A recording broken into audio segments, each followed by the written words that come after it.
Association with Monte Carlo, it's the way you make me feel.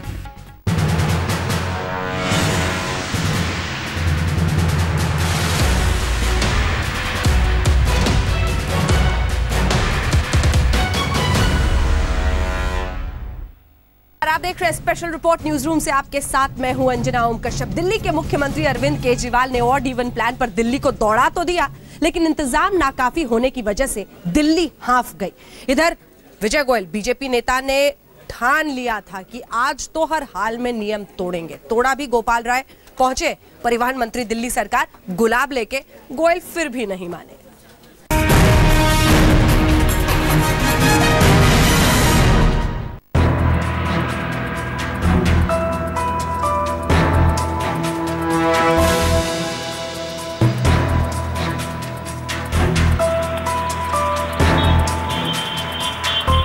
Odd even फॉर्मूले पर चल रही दिल्ली की कुछ सड़कों पर गाड़ियों की तादाद कम जरूर हुई है, लेकिन तपती गर्मी में दिल्ली के लिए यह फॉर्मूला काफी ऑड साबित हो रहा है। ऑटो टैक्सी कुछ मिलेगा नहीं मिलेगा दोपहर को देखेंगे। गाड़ी तो नहीं ला सकते क्योंकि बच्चों के लिए छूट तो इधर से है ना, उधर से कैसे आएंगे। और हमें जाना है अभी हाई स्पीड के 300 रुपए मांग रहे हैं ऑटो में। थोड़ी दुश्वारी तो हो रही है। ऑड इवन फॉर्मूले से आई दुश्वारियों में एक तरफ दिल्ली हाँफ रही है तो दूसरी तरफ ड्राइंग रूम से सड़क तक सियासत का तमाशा भी खूब हो रहा है।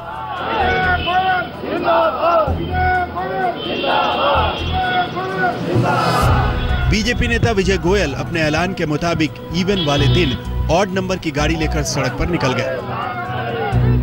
10 अशोका रोड से विजय गोयल पूरे काफिले के साथ निकले थे। कार्यकर्ता हाथों में तख्तियां लिए हुए थे। काफिला रायसीना रोड पर पहुंचा। ऐलान के मुताबिक ही विजय गोयल के पास न तो इंश्योरेंस का कागज था, न ही ड्राइविंग लाइसेंस।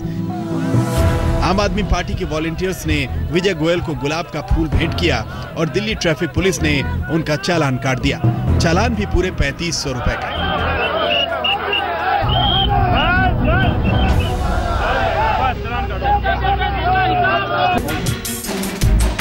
विजय गोयल की माने तो उनका विरोध ऑड इवन के नाम पर मुख्यमंत्री अरविंद केजरीवाल के विज्ञापनों में छाए रहने को लेकर है। जो आम आदमी पार्टी की सरकार है, मुख्यमंत्री केजरीवाल के करोड़ों रुपए के विज्ञापन खर्च कर दिए होर्डिंग्स पर, FM रेडियो पे, चैनल्स पे, टीवी चैनल पर, सरकारी विज्ञापनों में, अखबारों के विज्ञापनों में, उसका मेरा विरोध है। विजय गोयल ने ऐलान किया था कि सोमवार को इवन नंबर वाले दिन अपनी ऑड नंबर की गाड़ी लेकर वो सड़क पर निकलेंगे। उनके ऐलान को देखते हुए दिल्ली के परिवहन मंत्री गोपाल राय हाथों में फूल लेकर विजय गोयल को मनाने पहुंच गए। गोपाल राय ने विजय गोयल को फूल दिया तो बदले में गोयल ने पूरा गुलदस्ता थमा दिया। मीडिया के चमकते कैमरों के बीच समझाने बुझाने की रस्म भी अदा हुई। तो मैं दिल्ली वालों की तरफ से आपसे निवेदन करने आया हूँ, पॉलिटिकली आपको जो प्रश्न उठाना है आप उठाएं, लेकिन आप वायलेट करने की जो है वो आप करेंगे तो उससे थोड़ा सा दिल्ली वालों का मन दुखिया होगा। इवन से पहली बार लागू हुई तो आपने देखा होगा, मैं भी साइकिल लेके निकला था ये संदेश देने के लिए कि प्रदूषण कम होना। विजय गोयल को नहीं मानना था सो नहीं माने। गोपाल राय भी फर्ज अदा कर चुके थे, अब बस कोसना बाकी था। और मैं सुबह विजय जी के पास गया था, मैंने उनसे निवेदन किया कि आपका कोई भी सवाल है, बहुत सारे लोकतांत्रिक प्लेटफॉर्म है जहां अपनी बात आप रख सकते हैं, लेकिन आप जैसा जिम्मेदार व्यक्ति अगर नियम को तोड़ता है वो ठीक नहीं है। हमने उनसे निवेदन किया, लेकिन बाद में पता चला कि वो न सिर्फ ऑड इवन को तोड़ रहे थे बल्कि बिना लाइसेंस के गाड़ी चला रहे थे, बिना इंश्योरेंस के चला रहे थे। तपती गर्मी में दिल्ली भले ही ऑड इवन की मार झेल रही है, लेकिन दिल्ली के मुख्यमंत्री अरविंद केजरीवाल अपने इस फॉर्मूले पर फूले नहीं समा रहे। सब लोगों ने अपने अपने समाधान निकाल लिए हैं और समाधान निकाले हैं, इसीलिए सक्सेसफुल हो रहा है। लोग वॉलंटरीली इसको फॉलो कर रहे हैं। अगर वॉलंटरीली फॉलो नहीं करते तो वायलेशंस बहुत ज्यादा होते हैं। मुख्यमंत्री अरविंद केजरीवाल और उनकी सरकार के मंत्री कार शेयर करके दिल्ली के लोगों को कार पूलिंग का संदेश दे रहे हैं। मुख्यमंत्री और मंत्रियों की बंद कार के शीशों के भीतर सब कुछ कूल लग रहा है, लेकिन इस शीशे के पार 40 के पार के तापमान में दिल्ली की अकुलाहट शायद उन्हें नजर नहीं आ रही। रोहित मिश्रा, पंकज जैन के साथ कुमार कुणाल, दिल्ली आज तक। 3 दिन की छुट्टी के बाद दफ्तर भी खुले थे, बाजार भी खुले थे और सबसे बड़ा इम्तिहान था ये ऑड इवन का, और इसीलिए इंतजाम इधर ध्वस्त हो गए और दिल्ली वाले पस्त हो गए। ऑटो ड्राइवर्स, कैब वाले हो, सबने दोगुना तिगुना कीमत तक वसूल की। हालांकि शाम होते होते ओला की तरफ से विज्ञप्ति जारी कर दी गई थी कि पीक आवर चार्जेस अब हम आगे से नहीं लेंगे।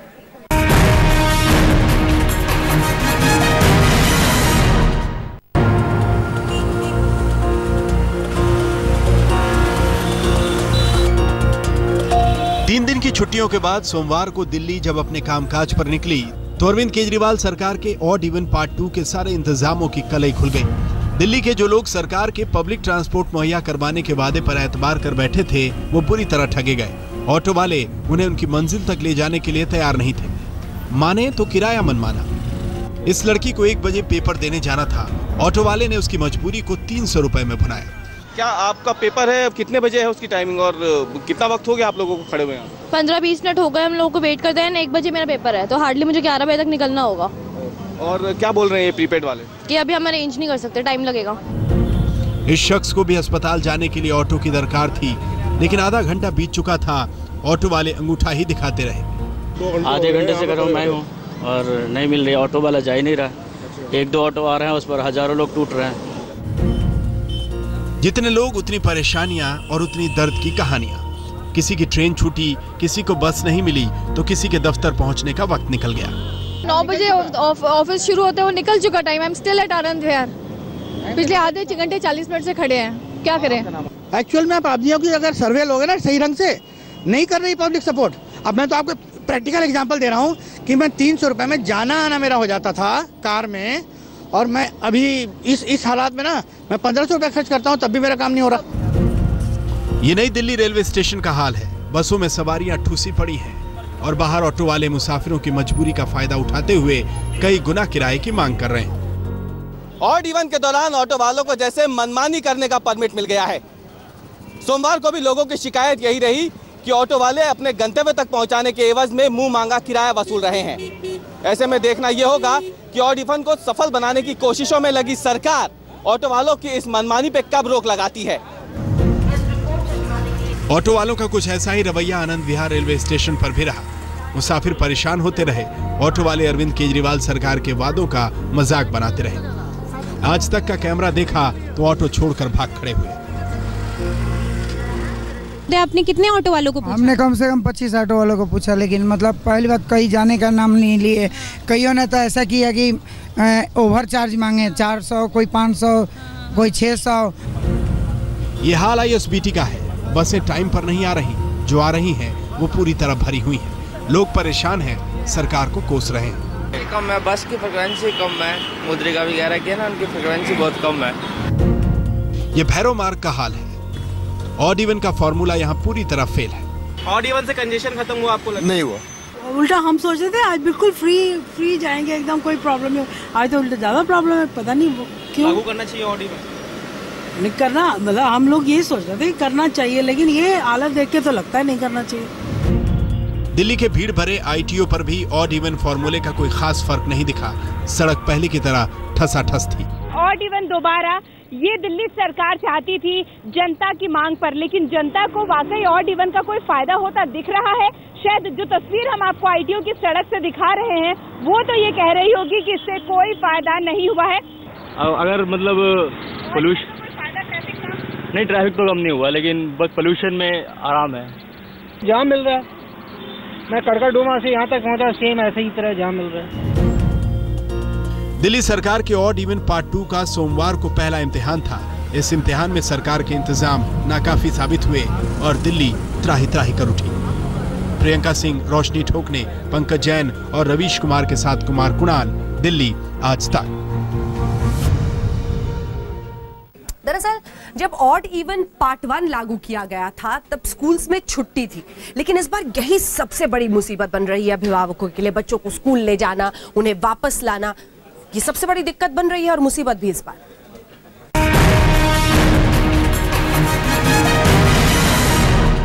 मैडम मेरी ऑड नंबर की गाड़ी है तो गाड़ी तो मैं ला नहीं सकता था, तो मैं ऑटो से आया हूँ। अभी देखो गर्मी कितनी है, 2 बच्चे हैं मेरे, ये 2nd में है और बेटी मेरी 6th क्लास में है। अब देखता है, पता नहीं कैसे लेके जाता हूँ। कैसे लेकर जा रहे हैं, क्या कुछ? ओला कैब पे मैं सर्च कर रहा हूँ, आप देखिए कोई भी ऑटो अवेलेबल नहीं है, कोई भी कैब अवेलेबल नहीं है। अब पता नहीं मैं कैसे बच्चों को लेके जाऊँगा।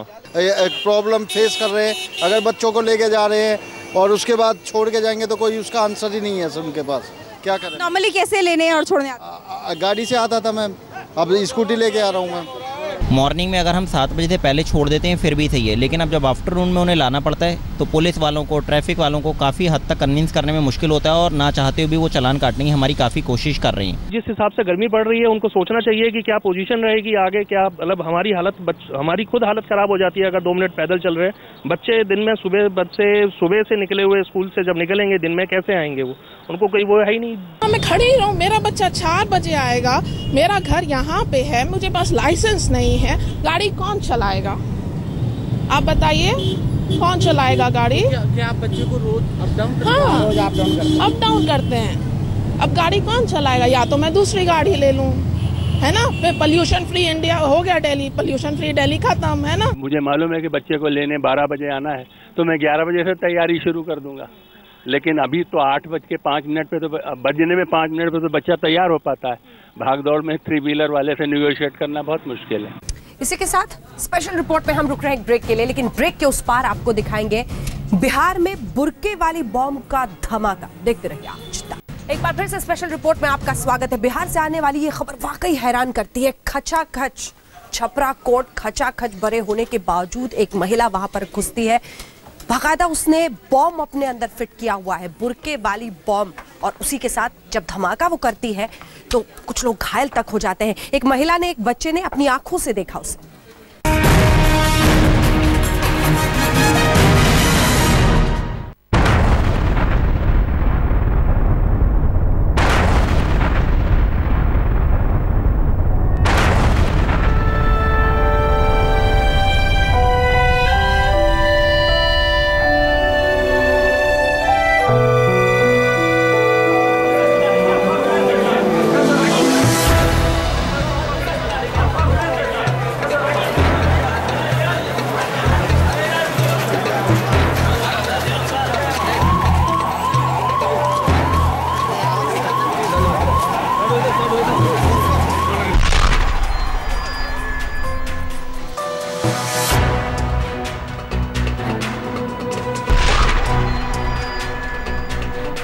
पहनी हुई थी, काला रंग का बुर्का पहनी हुई थी, पर्स भी हुई थी, अपने पर्स को अपने जांघ पे रख के बैठी हुई थी।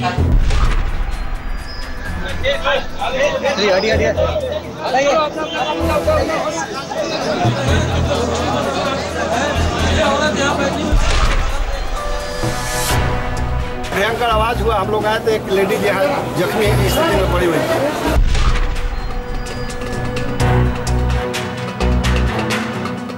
इन तस्वीरों को हम धुंधला करके दिखा रहे हैं। जी हाँ, यही वो महिला है जो अपने शरीर पर बम बांध कर आती है और बिहार के छपरा सिविल कोर्ट में धमाका करती है।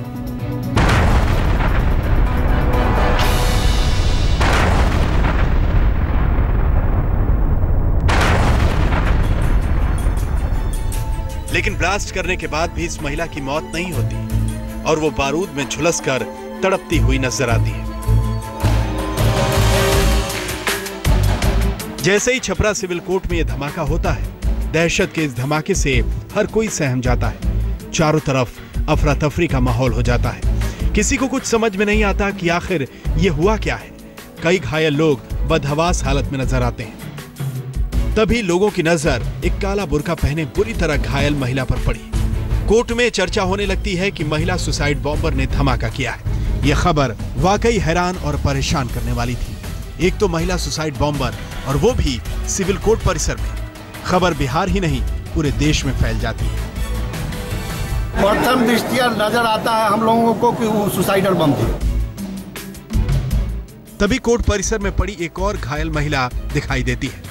उसके साथ उसका बच्चा भी घायल था। फिर महिला बम ब्लास्ट घटना पर बड़ा खुलासा होता है। जी हाँ, ये घायल महिला बताती है कि उसने और उसके मासूम बच्चे ने कोर्ट में विस्फोट लेकर घुसी महिला को अपनी आंखों से देखा है। फिर ये चश्मदीद महिला ब्लास्ट करने वाली महिला का हुलिया भी बताती है और कैसे कैसे ये धमाका हुआ उसका भी खुलासा करती है। बैठ गई हमारे पास आकर, हमारे तरफ घूर घूर कर देख रही थी। घूर घूर कर देख रही थी तो बच्चा उससे डर गई। बच्चा बोलने लगी कि मम्मी उससे डर लग रहा है, वो देख रही है, यहाँ से चलो।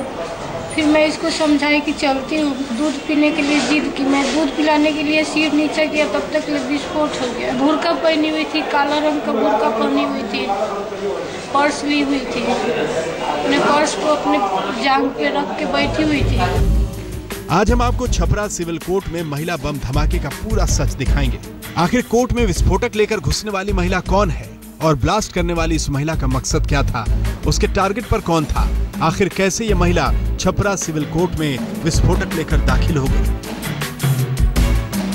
उससे पहले दिखाते हैं कि इस वक्त छपरा सिविल कोर्ट को पुलिस और महिला फोर्स ने अपने कब्जे में ले लिया है। धमाके के बाद कोर्ट के चप्पे चप्पे की खोजी कुत्तों की मदद से तलाशी ली गई।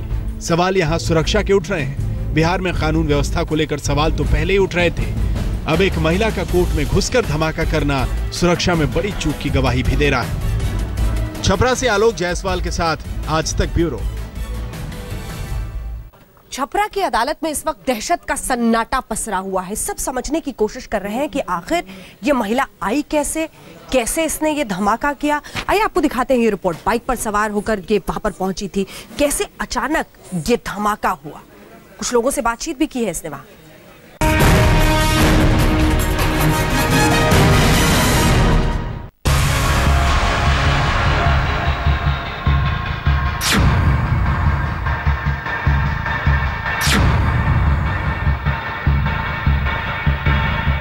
छपरा सिविल कोर्ट रोज की तरह खुलता है। कैदियों और मुजरिमों की आवाजाही शुरू होती है। धीरे धीरे कोर्ट परिसर में भीड़ जुटने लगती है। अपने अपने मुकदमों की तारीख पर हाजिर होने के लिए लोग पहुंचने लगते हैं। लेकिन पल भर में अदालत का माहौल ही बदल जाता है एक धमाके से। जज क्या, वकील क्या, मुजरिम क्या, हर कोई बदहवास सा नजर आता है। हम आपको बता दें कि छपरा सिविल कोर्ट में सुबह 7 बजे से ही अदालत लग चुकी थी। मॉर्निंग अदालत में ही जज केस निपटा रहे थे, तभी एक बाइक कोर्ट के अंदर दाखिल होती है। इस बाइक पर एक काले बुर्के वाली महिला भी बैठी हुई थी। फिर यह महिला कोर्ट में इधर उधर घूमती हुई नजर आती है। कहा जा रहा है कि कुछ लोगों ने छपरा सिविल कोर्ट में 3 सफेद कपड़े पहने हुए लोगों को भी देखा। कहा जा रहा है कि ये लोग मोबाइल से कोर्ट की वीडियो बना रहे थे और इन तीनों लोगों ने इस महिला से बातचीत भी की।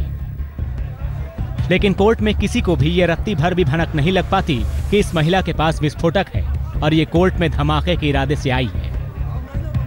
ये महिला छपरा सिविल कोर्ट में नकल नवीस विभाग के सामने सब जज 6 के ऑफिस के बगल में बनी पार्किंग के पास बैठ जाती है और अपना पर्स टांगों पर रख लेती है। और जैसे ही वो पर्स खोलती है, एक जोरदार धमाका होता है। पता चलता है कि किसी कोई महिला शायद अपने पास बम या कोई विस्फोटक पदार्थ लेकर के आई थी, वही घायल हो गई है और एक और महिला घायल हुई है। इसे हॉस्पिटल भेजा गया है, आदमी कर रहा है। सुसाइड बम्बर की तरह आई थी क्या वो महिला? ऐसा तो अभी कुछ प्रतीत नहीं होता है। सुसाइड बम्बर होता है तो किसी के साथ घटना घट चुकी होती है। इस धमाके में एक महिला और उसका बच्चा घायल हो जाते हैं और एक कैदी भी घायल हो जाता है। लेकिन पुलिस ये भी साफ कर देती है कि ये महिला कोई सुसाइड बॉम्बर नहीं थी। लेकिन ये धमाका इतना जबरदस्त था कि पूरा कोर्ट थर्रा उठा।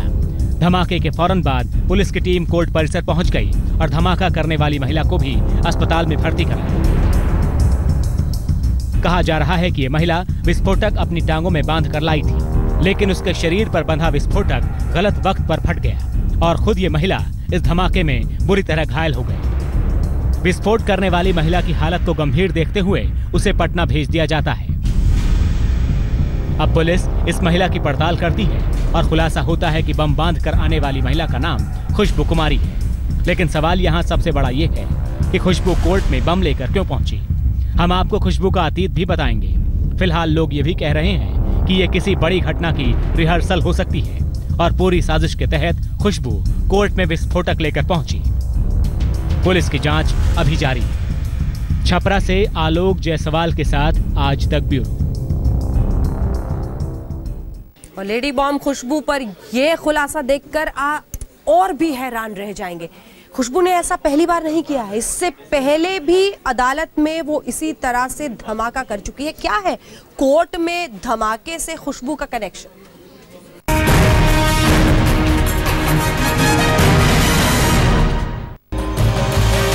खुशबू ने छपरा के सिविल कोर्ट में धमाका कर दिया, नए सस्पेंस को जन्म दे दिया है। चिंता की लकीरें बिहार पुलिस के माथे पर पड़ना लाजमी है और सुरक्षा एजेंसियों के भी। खुशबू क्यों अपने शरीर पर विस्फोटक बांधकर कोर्ट परिसर तक पहुंची, इस पर अभी पर्दा पड़ा हुआ है। पुलिस ये तो कह रही है कि खुशबू सुसाइड बॉम्बर बनकर नहीं आई थी, लेकिन इसका जवाब पुलिस नहीं दे पा रही है कि वो कोर्ट परिसर में विस्फोटक लेकर क्यों घुसी। क्या खुशबू अकेली कोर्ट में घुसी या फिर उसके साथ कोई और था? क्या सफेद शर्ट वाले संदिग्धों के पीछे भी कोई गहरा राज छुपा है? पुलिस ने छपरा कोर्ट ब्लास्ट केस में 3 लोगों को गिरफ्तार किया है।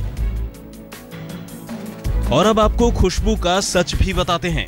हम आपको बता दें कि खुशबू नाम की ये महिला 19 सितंबर 2014 को कोर्ट में हुई बमबारी की मुख्य साजिशकर्ता थी और इस मामले में इसे जेल भी हुई थी। उस समय हुई बमबारी में महिला के निशाने पर तिहरे हत्याकांड के गवाह थे। ये पूर्व सांसद स्वर्गीय उमा शंकर सिंह के छपरा आवास पर हुए तिहरे हत्याकांड के मुख्य गवाह मणिभूषण सिंह और मंजीत सिंह थे। 2014 में हुई उस धमाके में सुरक्षाकर्मी और मंजीत दोनों घायल हुए थे। पुलिस के मुताबिक खुशबू की पारिवारिक रंजिश मणिभूषण सिंह से चली आ रही है। लेकिन सच ये भी है कि छपरा सिविल कोर्ट में जिस वक्त महिला ने ब्लास्ट किया, उस वक्त तिहरे हत्याकांड से संबंधित किसी केस की तारीख भी नहीं थी। फिर खुशबू के विस्फोटक ले जाने के पीछे का असली मकसद क्या है? जैसा कि कहा जा रहा है, खुशबू मोटरसाइकिल पर बैठकर कोर्ट में आई थी, तो इसे कोर्ट तक पहुंचाने वाले लोग कौन थे? छपरा से आलोक जायसवाल के साथ आज तक ब्यूरो।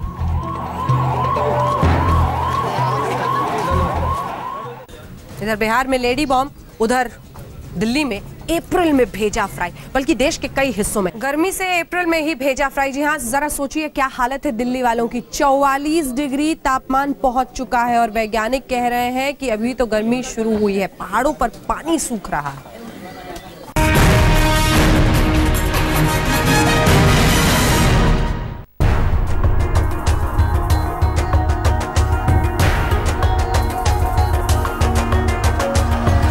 अप्रैल में देश खौल रहा है। उत्तर भारत में गर्मी का ऐसा हाहाकार मचा है, लोग अभी से त्राहिमाम करने लगे हैं। उत्तर भारत के मैदानी इलाके ही नहीं, पहाड़ों पर भी गर्मी सितम ढा रही है। देश की राजधानी दिल्ली उबल रही है। राजस्थान में पारा रिकॉर्ड तोड़ रहा है। शिमला में रविवार को सबसे गर्म दिन रिकॉर्ड किया गया। सूखे से देश का पहले ही बुरा हाल है, अब पहाड़ों का पानी भी सूखने लगा है। भाई साहब, पानी पीने के बाद ऐसा लग रहा है जिंदगी मिल गई। गर्मी में हम विंडो बंद करके रखते हैं, जैसे बाहर की गर्म हवा अंदर नहीं आए तो घर ठंडा रहे। तो पूरब पश्चिम उत्तर दक्षिण गर्मी ने देश पर चारों ओर से धावा बोला है। मैदान तो मैदान, पहाड़ों पर भी गर्मी से खोपड़ी घूम रही है। हालात ये है कि अप्रैल में ही मई और जून के तापमान से दिल्ली जल रही है और इस वक्त हम आनंद विहार में मौजूद है। यहाँ पर भी बड़ी तादाद में जो लोग हैं पहुँचते हैं जब, तो उनका सामना दिल्ली की चिलचिलाती गर्मी से हो रहा है। दोपहर में लोग निकलते हैं, वो काफ़ी परेशान रहते हैं। इसके अलावा अचानक जो मौसम पलटा है और इतनी अप्रैल में इतनी तेज गर्मी पड़ रही है। लखनऊ में पारा 42 से 43 डिग्री के बीच बना हुआ है और पिछले 2-3 दिन से इतनी जबरदस्त गर्मी पड़ रही है कि लोगों को अब महसूस हो रही है तपिश। और शायद यही वजह है कि सड़कें वीरान है, जहां पर वहां सिर्फ चहल पहल नजर आती है तो जूस की दुकानों पर और शिकंजी की दुकानों पर गर्मी का पारा आसमान को छू रहा है। अगर गर्मी की हम बात करें तो यहाँ पे करीब 41 डिग्री तक तापमान पहुँच जाता है अहमदाबाद में। इस वक्त हम मौजूद है शाहीबाग इलाके में। आप देख सकते हैं जो लोग घर से बाहर निकलते हैं वो किसी न किसी तरीके से अपने आप को ढककर निकलना पसंद करते हैं। दिल्ली में तो अप्रैल में जैसे आपातकाल लग गया है। इस बार दिल्ली में अप्रैल में पारा 44 डिग्री तक पहुंच गया है। साल 2016 का अप्रैल अब तक पिछले 6 सालों में सबसे गर्म रहा है। 16 अप्रैल को पालम में पारा 44 डिग्री तक चला गया, जबकि सफदरजंग में 41.5 डिग्री तक पारा चढ़ा। पिछले 6 साल की बात करें तो 2011 में अप्रैल में अधिकतम तापमान 40.8 डिग्री सेल्सियस, 2012 में 38.7 डिग्री, 2013 में पारा 37.5 डिग्री पर दर्ज हुआ। 2014 में तापमान 37 डिग्री तक ही चढ़ा और 2015 में 27 अप्रैल को अधिकतम 38 डिग्री सेल्सियस का तापमान दर्ज किया गया। आज तक ब्यूरो। इतनी गर्मी और मई जून आना अभी बाकी है। स्पेशल रिपोर्ट में न्यूज रूम से इतना ही, लेकिन देश दुनिया की बाकी खबरों के लिए आप देखते रहिए आज तक।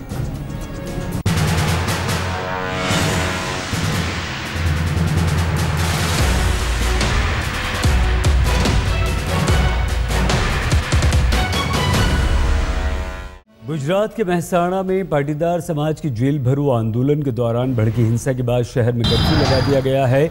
मेहसाणा के डीएम ने जिले में इंटरनेट सेवा पर भी 24 घंटे के लिए प्रतिबंध लगाया।